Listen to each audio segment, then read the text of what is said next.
Vatican city से एक ऐतिहासिक खबर सामने आई है। रोमन कैथोलिक चर्च को नया पोप मिल चुका है। 69 वर्षीय अमेरिकी कार्डिनल रॉबर्ट फ्रांसिस प्रीवोस्ट को चर्च का सर्वोच्च धर्मगुरु चुना गया है और उन्होंने अपना नया नाम पोप लियो 14वें रखा है। सिस्टीन चैपल की चिमनी से सफेद धुआं निकलते ही स्पष्ट हो गया कि चर्च को नया नेतृत्व मिल गया है। ये दृश्य सेंट पीटर्स स्क्वायर पर मौजूद हजारों श्रद्धालुओं के लिए भावनाओं से भरा हुआ था, जिन्होंने तालियों और जयघोषों से स्क्वायर गुंजा दिया। रोमन कैथोलिक इतिहास में ये पहली बार हुआ है कि किसी अमेरिकी को पोप चुना गया हो। नमस्कार, मैं हूं राधिका और आप देख रहे हैं यूपी न्यूज। आज की रिपोर्ट में हम बात करेंगे उस प्रक्रिया की जिसने रॉबर्ट प्रीवोस्ट को चर्च के सबसे ऊंचे पद तक पहुंचाया, उस माहौल की जो सेंट पीटर्स स्क्वायर में बना और उस शख्स के बारे में जिसने खुद को पोप लियो 14वें नाम से दुनिया के सामने पेश किया।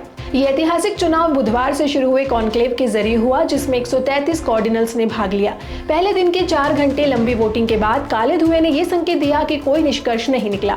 गुरुवार को लंच से पहले भी 2 बार काला धुआं निकला और लोगों को निराशा हुई, लेकिन लंच के बाद की वोटिंग निर्णायक साबित हुई। सफेद धुआं और सेंट पीटर्स की घंटियों ने इस बात की पुष्टि कर दी कि नया पोप चुन लिया गया है। सेंट पीटर्स बेसिलिका की बालकनी से एक वरिष्ठ कार्डिनल ने परंपरागत घोषणात्मक शब्द हाबेमुस पापम कहकर इस फैसले को सार्वजनिक किया। पोप लियो 14वें ने अपनी पहली सार्वजनिक प्रतिक्रिया स्पेनिश में दी और दुनिया को शांति, दया और प्रेम का संदेश दिया। उन्होंने कार्डिनल्स का धन्यवाद किया और कहा कि वे उन लोगों के साथ काम करेंगे जो बिना भय के यीशु का प्रचार करते हैं। उनके विचार पूर्व पोप फ्रांसिस से मिलते जुलते हैं और वे उनके करीबी माने जाते थे। उन्होंने तलाकशुदा महिलाओं को धार्मिक समारोह में भाग लेने की इजाजत देने जैसे फैसलों का समर्थन किया था। रॉबर्ट प्रीवोस्ट का जन्म 14 सितंबर 1955 को अमेरिका के इलिनॉय में हुआ था। वे एक मिशनरी के रूप में पेरू में भी काम कर चुके हैं और बाद में वही आर्क बिशप बने। उन्हें सुधारवादी छवि का व्यक्ति माना जाता है, हालांकि उनके कार्यकाल में कुछ विवाद भी रहे हैं। 2 साल पहले उन्हें बिशपों के डिकास्टरी का प्रीफेक्ट बनाकर नई पीढ़ी के धर्मगुरु को चुनने का जिम्मा सौंपा गया था।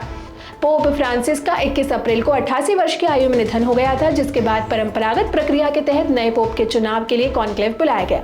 इस पूरे क्षेत्र को सिग्नल ब्लॉकर से सुरक्षित किया गया ताकि चुनाव की गोपनीयता बनी रहे। मोबाइल, इंटरनेट, यहाँ तक कि अखबारों तक की अनुमति नहीं थी। अब पूरी दुनिया की निगाहें पोप लियो 14वें पर होंगी, जो इतिहास रचते हुए पहले अमेरिकी पोप बने हैं। आज के लिए बस इतना ही। यूबी न्यूज आपके लिए लाता रहेगा देश विदेश से जुड़ी ऐसी ही तमाम खबरें। तब तक के लिए धन्यवाद।